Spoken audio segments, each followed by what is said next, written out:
Hello viewers, আসসালামু আলাইকুম। আশা করি সবাই ভালো আছেন। তো ভিউয়ার্স, আজকে কিন্তু আমরা কোনো গোস্ট ইনভেস্টিগেশনে আসি নাই। আজকে আসছি এই দুইটা সম্পর্কে পরিচয় করাই দিতে।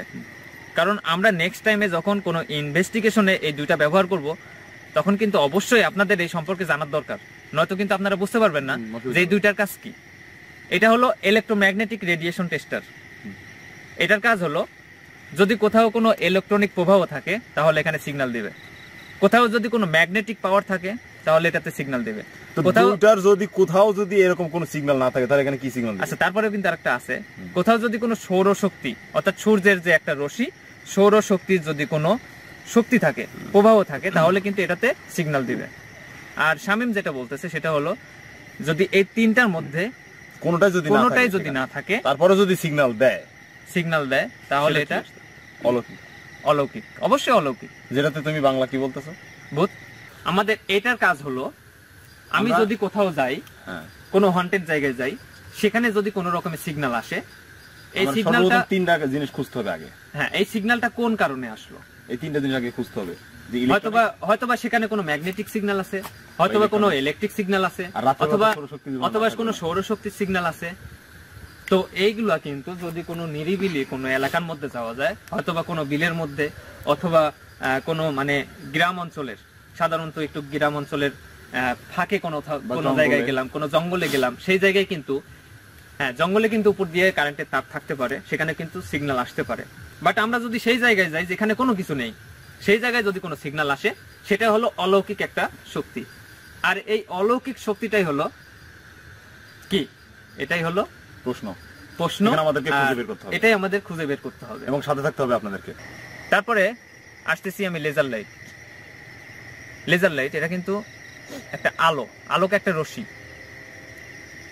দেখা যায়, এটা ধরো তো, আলোক একটা রশ্মি। কিন্তু এর মধ্যে দিয়ে, আলোর মধ্যে দিয়ে আমি যে আলোটা রেখে দিছি এইভাবে, হঠাৎ করে যদি কোনো একটা শক্তি এদিক দিয়ে চলাফেরা করে, তাহলে কিন্তু বাধা সৃষ্টি হবে। এখন বিষয় আসে যে বাধা সৃষ্টি হলো, তাহলে কি এখানে ভূত? না, এটা ভূত না। কারণ ভূত এমন একটা শক্তি যেটা অদৃশ্য একটা শক্তি, যেটাকে না ধরা যায় না ছোঁয়া যায়। এখন আমি যদি আলোটা ধরে রাখি সেম এইভাবে, এখন আমি দেখতেছি কিছু একটা এদিক দিয়ে চলে গেল, বাট আলোটা কিন্তু ঠিকই আছে, আলো জ্বলতেছে, তাহলে সেটারে আমি বলবো যে এটা কোনো অদৃশ্য শক্তি। এখন মনে করেন সে আমরা কোথাও গেলাম গোস্ট ইনভেস্টিগেশনে, হঠাৎ করে দেখলাম একটা ভূত দাঁড়িয়ে আছে, আমি লাইট ধরলাম। লাইট ধরার পরে যদি সে লাইটের আলোটা এরকম যদি প্রতিফলিত হয়, তাহলে বুঝবো এটা প্রকৃতির কোনো কারণে হয়েছে, কোনো বাধা সৃষ্টি হয়েছে। আর যদি কোনো বাধা সৃষ্টি না হয়, তাহলে বুঝবো যে এটা কোনো ভৌতিক শক্তি, অলৌকিক শক্তি। তো ভিউয়ার্স, প্রথমে পাওয়ার বাটনটা চাপ দিয়ে অন করতে হবে, সেম মোবাইলের মতো। তারপরে কিন্তু এখানে তিনটা বাটন আছে, তিনটা বাটনের কাজ এক এক রকমের। তারপরে যেহেতু আমাদের গোস্ট ইনভেস্টিগেশনের কাজে আমরা ব্যবহার করতেছি, তাই এই সিগন্যালটা কেমন হবে আমি সেটা দেখা দিচ্ছি। প্রথমে অন করার পরে ঠিক এরকম কিন্তু একটা লেখা আসবে, এখানে কিন্তু 00 আছে, টোটাল 0000, মানে এখানে কোনো প্রকারের সিগন্যাল নেই। এখন আমি দেখব যে এটা আসলে সিগন্যাল দেয় কিনা, কি ধরনের সিগন্যাল দেয়। আমি এখানে দাঁড়ায় আছি আর আমাদের ভিডিওটা কিন্তু আপলোড হচ্ছে, এটা কিন্তু লাইভ ভিডিও না। আমি সামনের দিকে একটা কারেন্টের তার আছে, রাস্তার উপর দিয়ে ইলেকট্রিক তার আছে, ইলেকট্রিক তারের নিচে দাঁড়াবো এবং দেখবো যে আসলে কোনো সিগন্যাল আছে কিনা সেটা। এখানে কোনো সিগন্যাল নেই, টোটাল 00 আছে, কারণ এই আশেপাশে কোথাও কোনো কারেন্টের খাম্বা বা কোনো তার নাই। আরেকটা জিনিস, আমি কিন্তু ইচ্ছা করলে এর পরিবর্তন ঘটাতে পারবো না। এটা তো সম্ভব। এটা সম্পূর্ণই এই মিটার যে জন্য তৈরি করছে, সেই ক্ষমতা, সেই শক্তি যদি আশেপাশে না থাকে, জীবনেও সম্ভব না এর পরিবর্তন করা। তো আমি আস্তে আস্তে সামনে যাব, কারণ ওই সামনের দিকে একটা ইলেকট্রিক লাইন আছে, আসলে কোনো সিগন্যাল আসে কিনা। মিটারের দিকে ধরে আছি, আমি সামনের দিকে আগাচ্ছি। 0000, আমি কিন্তু 50% চলে আসছে। কত পার্সেন্ট আসছে? 22, 30%, 31%, 35, 40 সিগন্যাল শুরু হয়েছে। কিন্তু মোটামুটি এখান থেকে কত গজ হবে? 20, তাই না? 20 উপরের দিকে ধরো, কত দূর?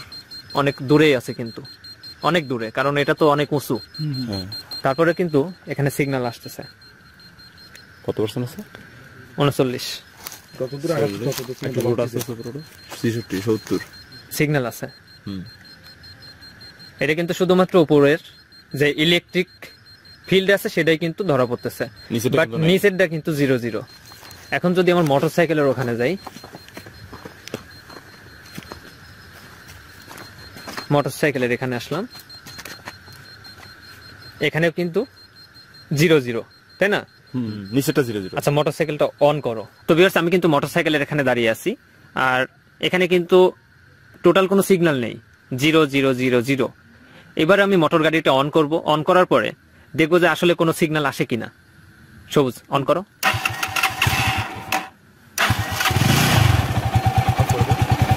এখানে কিন্তু সিগন্যাল শুরু হয়ে গেছে, বাট নিচেরটা ইলেকট্রিক সিগন্যাল আছে মাত্র 3% 2%, আর চুম্বকীয় যে একটা শক্তি আছে সেটার কিন্তু সিগন্যাল দিচ্ছে 7 পয়েন্ট, মানে অনেক বেশি কিন্তু দিচ্ছে, তাই না? অনেক বেশি না? আচ্ছা, অফ করো, অফ করো। আস্তে আস্তে কমে যাচ্ছে। তো ভিউয়ার্স, এখানকার বিষয়টা হলো, ভিতরে কিন্তু প্রত্যেক মোটর গাড়ির মধ্যে ইলেকট্রিক তৈরি হওয়ার জন্য, কারেন্ট তৈরি হওয়ার জন্য ভিতরে একটা মোটর থাকে, যেটা ঘোরার কারণে ভিতরে একটা ম্যাগনেটিক ঘর্ষণের সৃষ্টি হয়, আর ঘর্ষণের সৃষ্টি হওয়ার কারণে কিন্তু সাধারণত ভোল্টেজ তৈরি হয়। আর এখানে যেহেতু মোটরসাইকেলের এখানে যেহেতু আশেপাশে ম্যাগনেটিক একটা ক্ষমতা আছে, এই কারণে কিন্তু এখানে ম্যাগনেটিক সিগন্যাল দিচ্ছে। এখানে কিন্তু এখন 0 0 আছে। তারপরে আমি আবারও দেখাই দিচ্ছি, গাড়িটা স্টার্ট করো, গাড়িটা স্টার্ট করো।